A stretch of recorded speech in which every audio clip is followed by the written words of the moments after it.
All right, hi everyone. Thanks for being here. We're really excited to present on the work that we did with our client, the Climate Museum.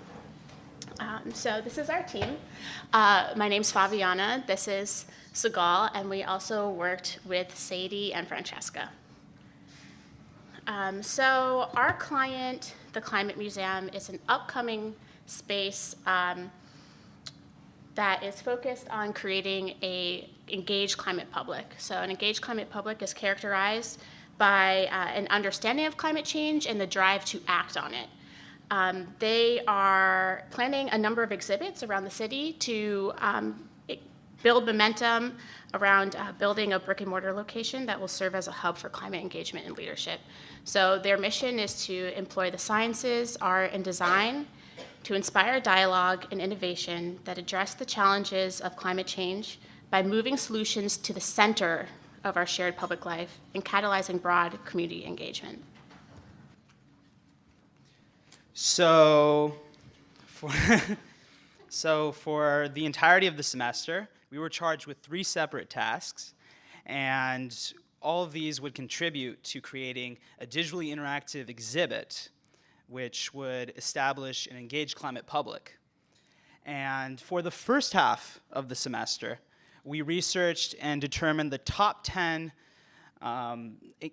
barriers to an engaged climate public. For the remainder of the semester, we researched communication strategies to how to best communicate climate change. And then we also had fun coming up with design ideas to accompany those communication strategies. And here on this slide, you see an image, couple images, of where the exhibit will be located at the New Schools Aronson Gallery on 5th Avenue. And hopefully, in the fall of 2018, these white walls will be displaying some of the work that we did during the semester.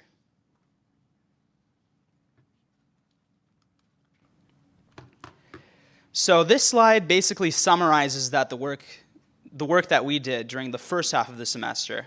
Here you see the top 10 barriers that we came up with. And we decided to display them as a network instead of just a list, because all of these barriers are very interconnected. You can't really talk about politics without talking about international negotiations, without talking about the media, on and on and on. And we were not only asked to come up with these top 10 barriers, but also to identify within our list of top 10 the 5 greatest inhibitors to an engaged climate public. And we highlighted those in blue, dark blue. We have education, politics, psychology, money, and the media.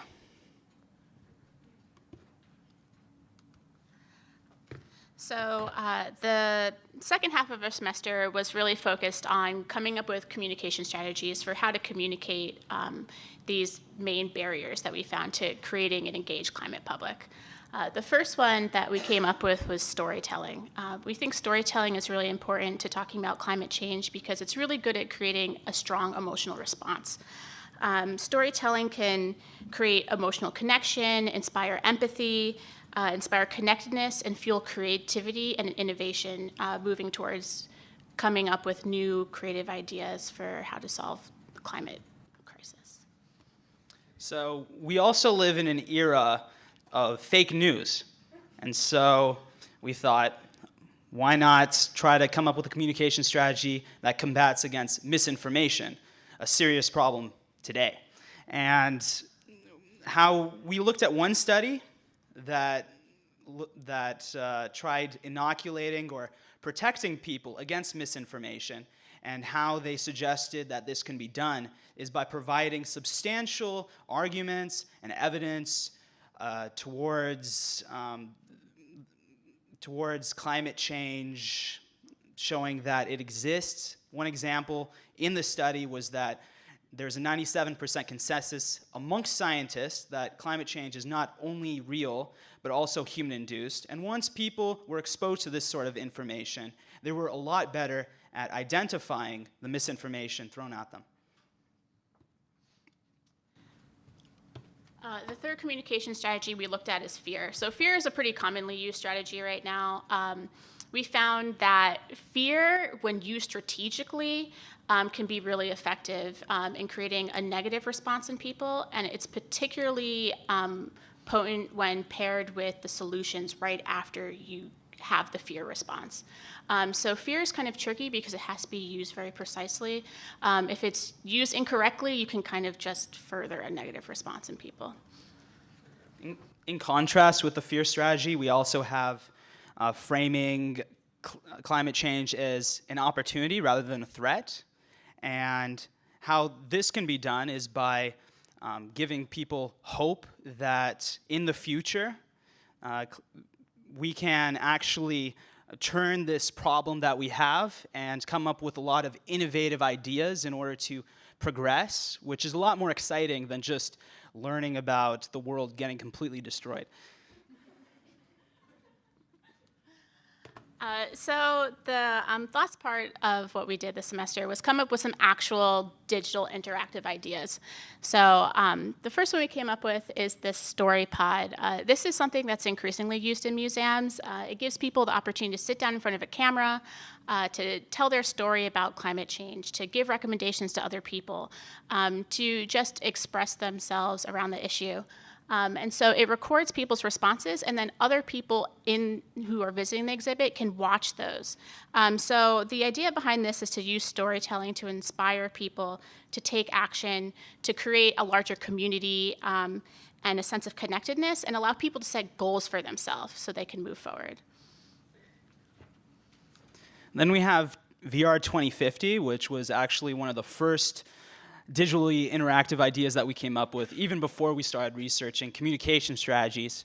And this involves teaming up with Google Maps to come up with some virtual reality goggles.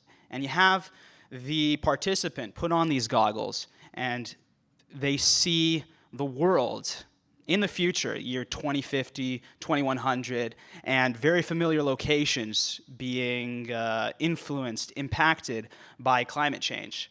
One example is that they put on the goggles and they see the Statue of Liberty under several more feet of water than they're used to.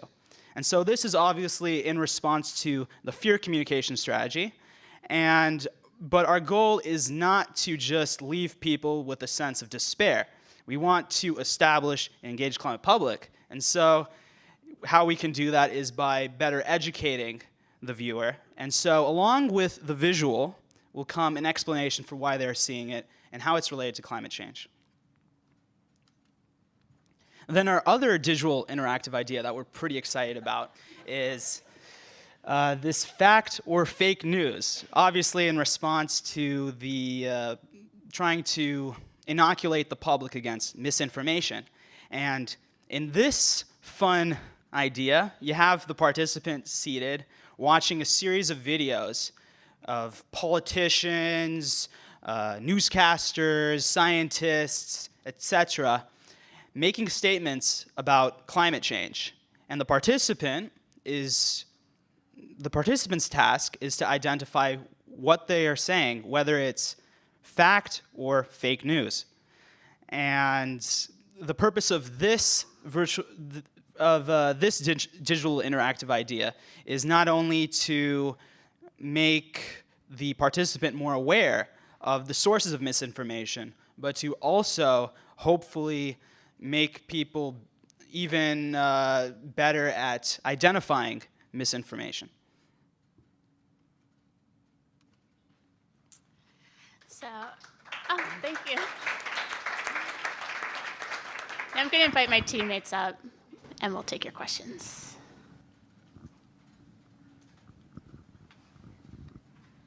First of all, awesome presentation. Thank you, guys.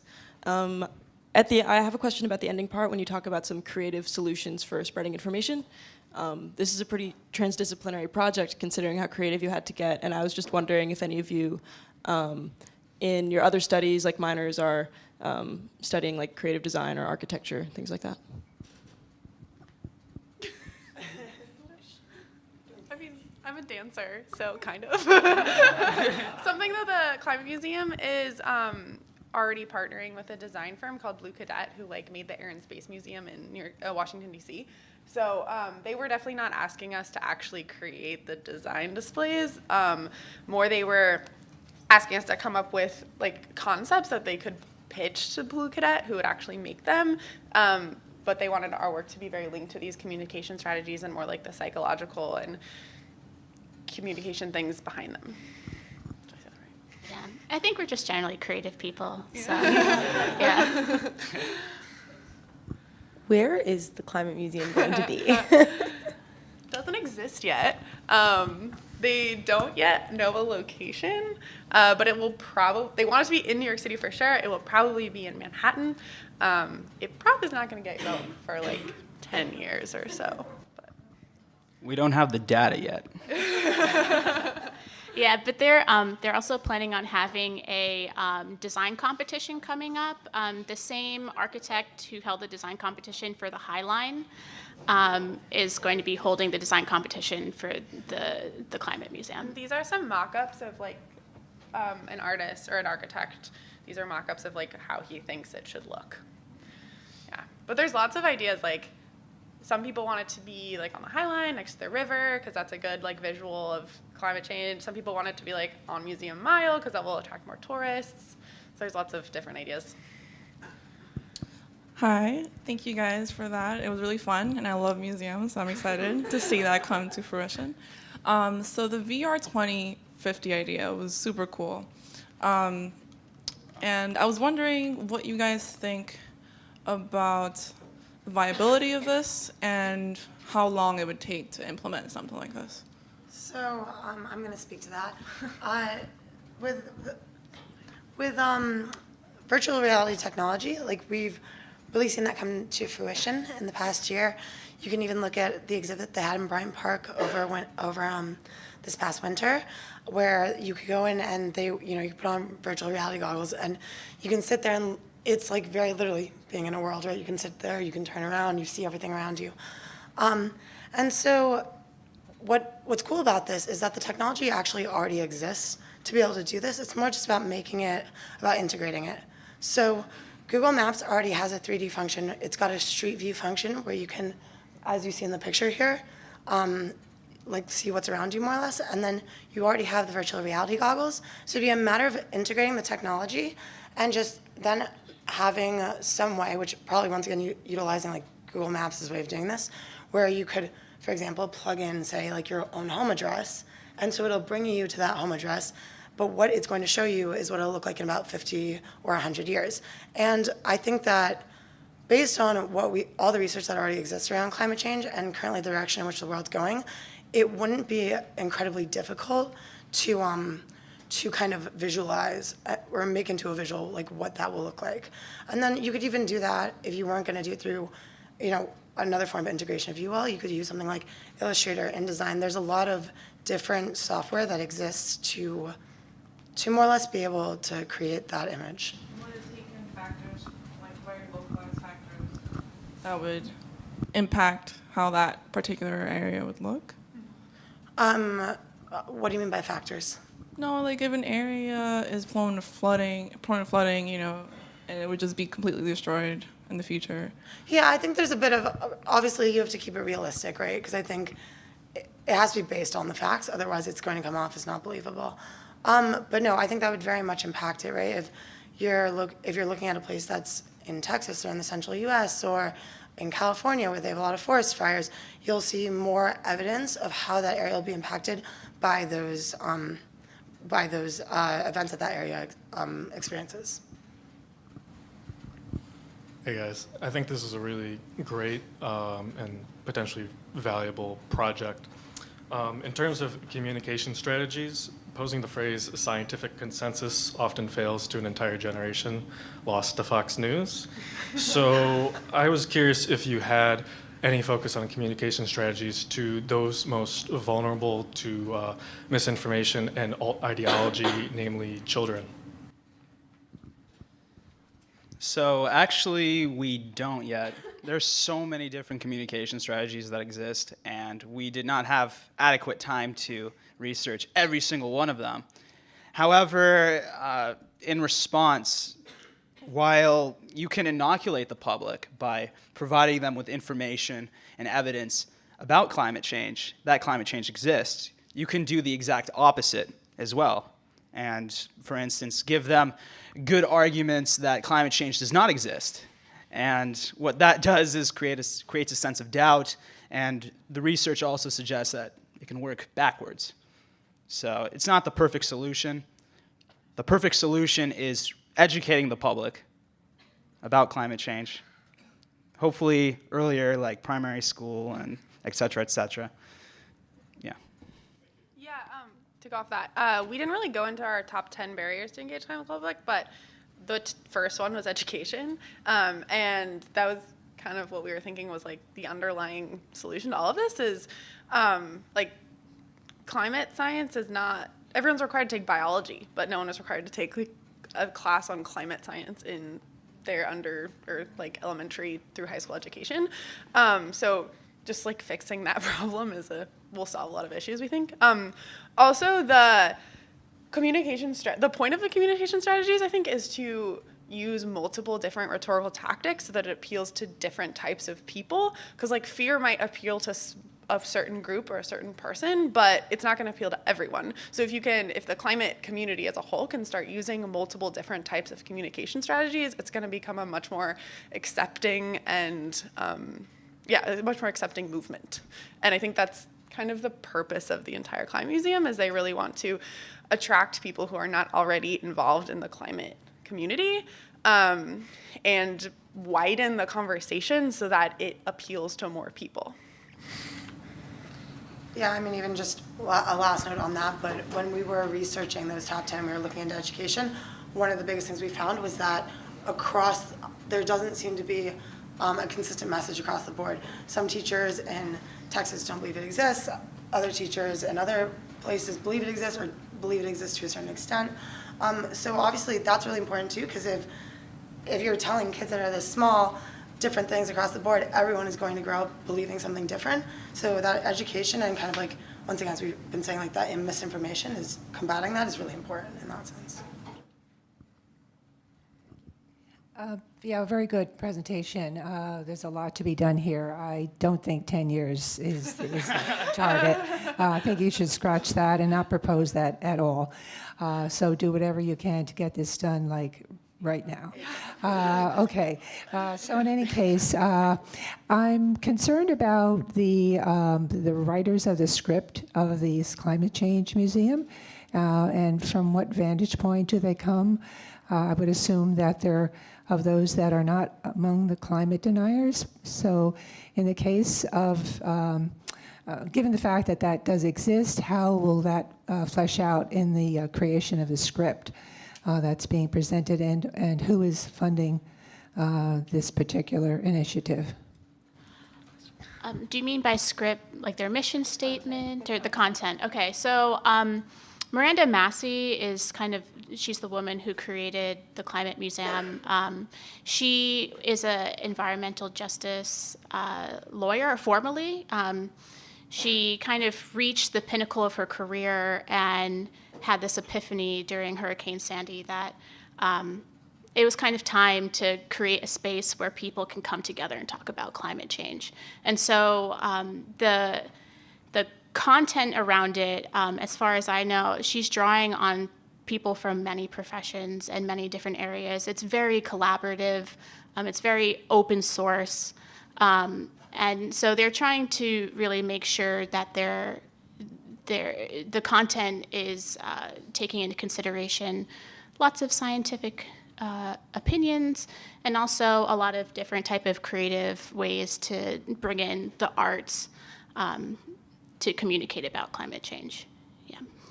To speak to what you're concerned about, as far as with the different opinions and kind of like her obviously not being a climate denier, I'm not gonna lie, I personally was concerned about that when we started working with them. I think that after hearing her, we've gone to a couple of the presentations she's done around the city, and part of her asking us to research the top 10 barriers to social climate communication, we looked at, for example, things like psychology. We looked into things that they weren't looking into so that they could also understand that, for example, if you are pushing an issue in someone's face, it's going to create apathy. It's not going to create so much empathy, right? So part of what our research has entailed as well is helping them like better convey the messages that they want to convey in the museum, and making sure that it's not very one-sided, making sure that like it can be susceptible to everyone. Great presentation. It was really interesting. So I'm also really interested in this question of truth, right? Like this kind of fight for truth and power and control over what stories are told. I feel like this approach of trying to claim authority to the truth and to facts by saying we are the ones who know the science, we know the truth, they are spreading fake news and misinformation, is kind of alienating and maybe counterproductive sometimes, right? Because it validates the position of those people who think that it's the flip side, it's the other way around. What I've found to be most powerful and convincing is are reports of the ways that misinformation is spread from the top down, right? So when politicians get scientific information and are told to change their message when communicating it to the public, and so journalism by people like Elizabeth Colbert, right, and Naomi Klein, I think really get it that these issues more effectively than we have the truth, you have the lies. So I'm curious if you came across, or if you thought about incorporating that kind of reporting in this museum, showing the corruption as it has happened throughout recent history. That's in your stuff. Yeah, so we actually, during our research, we looked at one book. We also, the documentary, Merchants of Doubt, which talks about a lot of what you were saying, kind of a top-bottom sort of thing, started by these very renowned scientists at the time.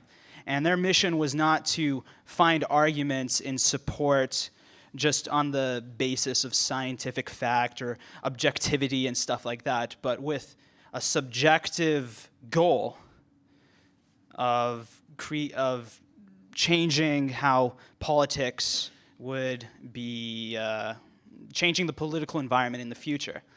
And yeah, it's quite a good read. I highly suggest it. As for displaying it within the museum, we've thought about possible ways. We only displayed 3 of our design ideas up here.